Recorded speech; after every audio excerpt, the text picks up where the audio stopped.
All right, spoiler alert. This is an entirely parochial commentary, and if you don't like Canada, I can't imagine you wouldn't, but if you don't like Canada, then turn me off now. Canada is engaged in a splenetic public controversy over elements of climate change. Let me explain. In Western Canada, there is a province called Alberta. You've probably heard of it. And within Alberta, there lie the tar sands, the infamous tar sands, which produce oil that discharge a disproportionate amount of carbon into the atmosphere, thereby adding significantly to global warming. And even though the province of Alberta has an excellent environmental policy, it wants to have a pipeline built from the tar sands through the adjacent province of British Columbia to the west coast, to the Pacific Ocean, and then it can engage Asian markets. The province of Alberta has a left-wing government.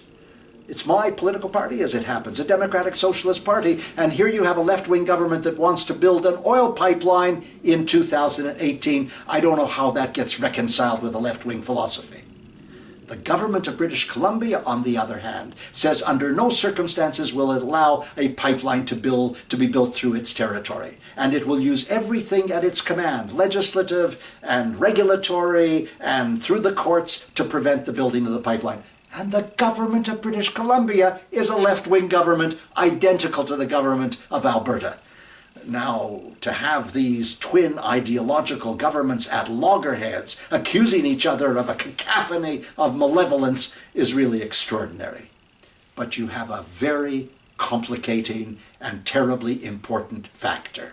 The indigenous communities of British Columbia, through which land the pipeline would be built, had mounted demonstrations and protests so effective that the company called Kinder Morgan has announced that unless it gets a solution by May 31st, it's closing down entirely. It's already spent $1 billion on preparatory construction. It would require another $7 billion to build the pipeline. They say it's too great a risk. We're going to close down. Give us an answer. The federal government, which allegedly has purview over pipelines as part of natural resource policy across the country, the federal government has been missing in action. And suddenly Prime Minister Trudeau, who's received fierce criticism across the country for the absence on this issue, has called a summit meeting this coming weekend to deal with Alberta and British Columbia. No one knows what will come of it. The one thing missing in all of this, no one is talking about a transformative change to Alberta's economy, shifting to renewables like sun, solar, and wind. It's an opportunity missed.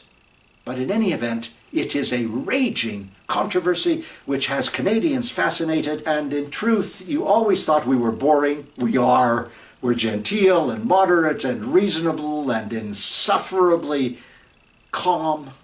But in this case, there's a flurry of life. That was last week. I'm Stephen Lewis.